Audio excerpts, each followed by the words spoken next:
It was what a good game. It wasn't always pretty, but we had a slow start in both of the halves and eventually put it together on both ends. I thought we missed some opportunities offensively. I mean, even the first shot of each half was a pretty good look, I thought. And then we settled in and started to play, and there were a lot of things and that contributed to that, possibly being off for so long and not having played. We've gotten a lot of shots up, but, not at the same pace as game pace and not with the same level of fatigue as game day and not as much crowd there. The crowd was awesome. It was great. There were a couple moments where they turned up, and I don't even ever really notice or pay too much attention, but today I did, and there were just a couple things, a couple plays that happened that turned it up, and there's nothing that inspires players and energizes guys like a home crowd. So it was great, good atmosphere, and all we wanted to do was to be 1 point better than those guys. Tough team. They did. They're a very competitive team. They have a good system defensively. It makes it hard to score, particularly around the basket, which we want that to be part of a staple of what we do. And they forced us into some threes. Some were good threes. Some were not as good threes. And we didn't have a great day shooting a three. So luckily we were able to make it up at the free throw line. But their coach does a really good job. They have some really talented young guys. And so I thought I was really happy with the win. Lamont, when Meikle's just kind of on like that, and especially seemed to be the only guy really getting a consistent good shot, just do you say anything to him? Just kind of say, hey, you're good, and then talk to the other guys. Just how do you kind of coach that? Yeah, that's a good question. What I try not to do is to go pot committed when, you're feeling good at the poker table and you put it all in and just – kind of certainly we're going to make sure some things happen. The good thing about us offensively and our team, we have an unselfish team, but offensively we can generate a lot of things organically to where we don't have to make a call. But then we also did throw a couple of things in where we did make a call. So I just wanted to try to make it seem like, hey, this is what you do. You consistently play well versus like, oh, he's hot. We better get 10 in a row right now while it's hot. Who knows what it's going to be after that. So, but he's a smart player. We have a smart team. We didn't feel like we needed to force it to him, but at the same time, I think he knew, and a lot of guys know that they're in that same situation. You're playing well, of course. You need to be more aggressive. And so today it was him. Hey, Coach, always fun scoring points, but being able to hold an opponent to 53 points, how big and how important is that for defense to be such a priority this year? Yeah, that's huge to be able to do that because, like I've always said, if these guys are ever trying to do one thing every single possession, it's when they shoot the ball they're trying to make it, if they're ever trying to do anything. And so that's going to betray you some days. And, today was one of them. To be honest with you, I thought we got some good looks from three, some really good looks from three, and didn't shoot great from there. But when you can be a defensive-minded team that's also very capable offensively, that's a great thing. I just think if you're able to commit to the team defensive side of things, you have to have a pretty rotten offensive day to not be in contention when you look up and there are 5 minutes on the clock. And so, honestly, that's all we want every single game. We look up, it's things starting to wind down, and we put ourselves in a position where we can make a couple plays to win. So I honestly believe it starts with the defensive end. John, in the back right. You touched on the fact that players get a sense of being when a guy's hot to get him the ball, a guy's cold to back off a little bit. Do you feel like you have a little bit more influence as a coach this year because you have a little bit deeper roster to, like when Miles is off shooting tonight, you can take him out and let somebody else be on there. Do you feel like you have more influence as a coach this year from that standpoint? No question. No, there's no doubt about it. And it also, I think it also helps guys make changes in behavior.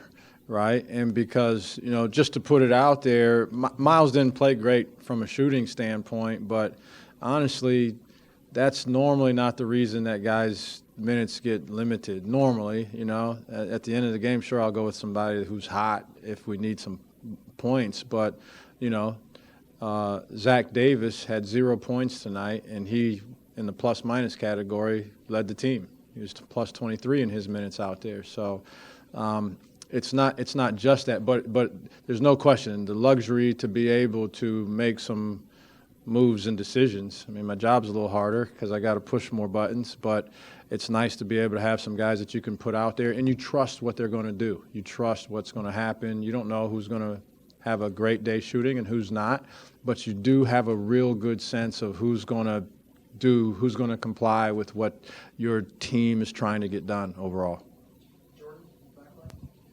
You mentioned that sense, and 6-0, it seems like the guys are able to get more confidence with each game. I'm kind of curious, just as a bigger picture thing, like what's your scheduling philosophy with the team, especially when you're kind of new to a program? I like to schedule winnable games, but this was a really good game, and obviously we didn't schedule this. This was a part of the SEC ACC Challenge, or is it ACC SEC this year? SEC Challenge this year. Okay. Next year, it's SEC I've always been ahead of my time, so I'm calling it SEC ACC right now. Sorry, if that offends anybody, but so that's a great game that we get, right? You get a program like that and a coach like that to come to your place, and so that's great. Me personally, I like to have 3 or 4 games that are good, tough games, that if you win those games, there's going to be some credit to reap towards the end of the season. I think those are very important games. And then, you also want to schedule some games, like I said, they're winnable games. You got a great chance to win if you go out there and do what you're supposed to do. It's hard in year 2 because you're in year 2, you're developing, and you have a lot of new faces again. So you don't know what's going to be what specifically. But I thought it's a great game. I'd love to have a big name school and a good program like Notre Dame coming in here or doing a home and home with schools like that. The challenge is you get these MTEs now, and you can play a couple of them on a neutral court, and everybody thinks it's a better scenario to get them on a neutral court. But that's my basic philosophy. I let the assistants handle that. They tell me when we play. I come up, I show up, and I coach. You sat Meikle as hot as he was there when you guys were down 1 about midway through the second half and kind of turned the game around while he was sitting. I guess, A, what does that kind of mean to you as a coach to see the team kind of rally when he's not in? And B, were you trying to steal some minutes there, just get him some rest? What was kind of the thought process there? Yeah, it's very important to be able to do that, but I thought he was, just from a defensive activity standpoint, I didn't see some things that he normally does. And so I just attributed it to fatigue a little bit. So I wanted to get him a blow. And then as we started playing well with that group out there, I extended it a little bit. And that's just the way that went. But obviously with any of these guys, I don't really ever have a problem coming back to him. And I have faith in him that you go away a little bit. BJ had a stretch where he was on the bench, and then I wanted him to be as fresh as he could be so that I didn't have to sub. I wanted to ride him out the rest of the way if I could, and I didn't think we could do that for 9 minutes. I just didn't think that was realistic. I think you're forcing it, and you're going to get some play that you may not want. So I had him come out right before the last media, or the 8-minute media, and then once he went back in, he pretty much was in for the rest of the game. But, just with Meikle, I just thought – there was maybe a little fatigue showing. He may not have been subbed out that half yet. Was it around 12 something maybe? Or I think he hadn't been out the game yet. So played 7 minutes or so, and so I just wanted him to get a blow, get fresh, and then be ready to come back with a vengeance. When you start a season 6-0, you get a lot of people excited. One thing they've really latched onto is your love of quarter zip jackets. I don't know if you noticed they did a quarter zip cam on the screen for the fans and everything. No, I did not notice that. I'm just curious, how does it feel to not only be undefeated but also a fashion icon? Yeah, I don't know. I've always thought I had a little eye for fashion, but it's the opposite of that probably. But yeah, it's fun. It's taken on a life of its own. I want to have fun with it too. So I had a guy from the state of Wisconsin called me, and he asked me about a couple players. And I thought that's what the conversation was. And at the end of the day, he was like, "Oh, by the way," he said, "Why are you always wearing quarter zips for?" But so it's taken on a life of its own. But it's fun. Our fans have rallied around it. Our players, they give me a hard time about it. I wore a hoodie one day, and that was like, wow. Don't ever let me wear jeans. If they ever see me wear jeans, that's like, they'll go bananas. But yeah, so I gotta increase my overall closet and my volume of quarter zips now. Elijah and then Elijah, do you pass the mic to Madison? Yeah. Coach, I think your first 29 shots this afternoon, I think 20 of them were three-pointers. Was that something that you guys kind of saw that you could get, in the scouting report, or was that something that kind of happened, organically throughout the game? Yeah, I mean, I didn't know that number. See, that's why I like coming to these things. I learn something every time, but I didn't realize it was 20 out of 29. I knew it was a lot, but we knew that was going to be a thing that we would. There were a lot of different ways that we thought we could get some threes, some pick and pop situations with BJ, throwing it to the post the way that they dig into the post. We thought we could get some that way. And then just the normal that you're going to get against a normal team in the regular flow of basketball. And that ended up being 20 out of 29. I don't know how many we made. It wasn't a bunch of them. But I did anticipate that our number of threes would be pretty high. But I also anticipated the number that went in would correspond with that. And I was right on one, I was wrong on the other. Kind of going off of that a little bit, what would you consider to be a pretty average or above average number of points in the paint that you guys score per game? Or is there like a ballpark that you kind of assume, or is it just kind of like whatever the situation presents yourself? Yeah, I don't know. I'm going to open myself up for all kinds of judgment. I don't really have some sort of goal of how many points in the paint I'd like. I don't really. I like, once we get the ball around the rim, I'd like to make strong moves. I do. That's one thing I do like, is I want more power moves and less finesse moves to start the game. And then once you're really cooking, then, you can throw a Kareem Abdul-Jabbar hook in there if you want. But I don't have a number that we're trying to get to in terms of, point in the paint. I just want to be aggressive. When we have opportunities to drive downhill, let's do it. When we throw the ball in the post, let's make strong moves. Let's do that. I think they work together, the inside game and the outside game. We have guys that can make threes.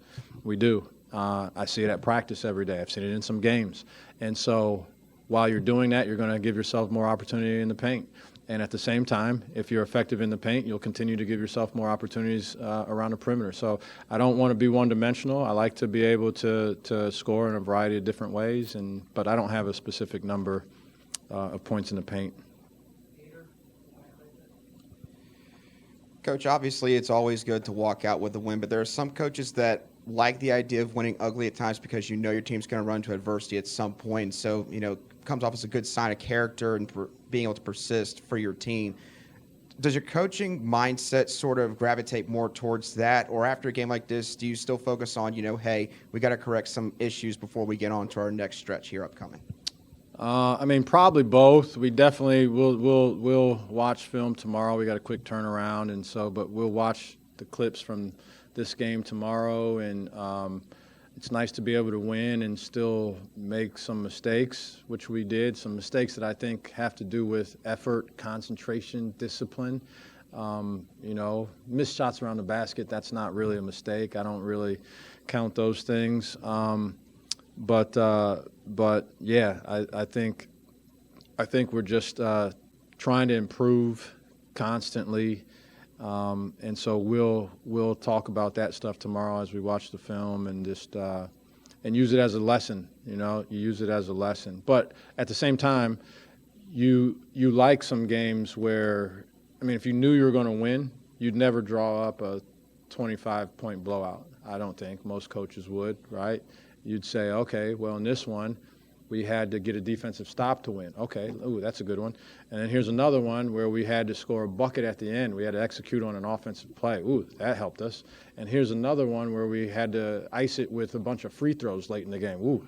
And because all those things, you never know when they're going to come around. And so you'd like to have real life experience. You can simulate those things at practice all you want. It's just not the same. So in a perfect world, it's good to have a game where you start off 0 for 7 in the first half. You start off 1 for 7 in the second half, and you find a way to put it all together. And with stops here, a bucket here, a timely bucket, it's nice to do that. Miles doesn't play great, right? Doesn't play as many minutes as he normally does. It's not punitive. It just was we were playing better with the group we had out there, and so it's nice to be able to do that stuff, and then learn some lessons and get back and watch some film on it tomorrow.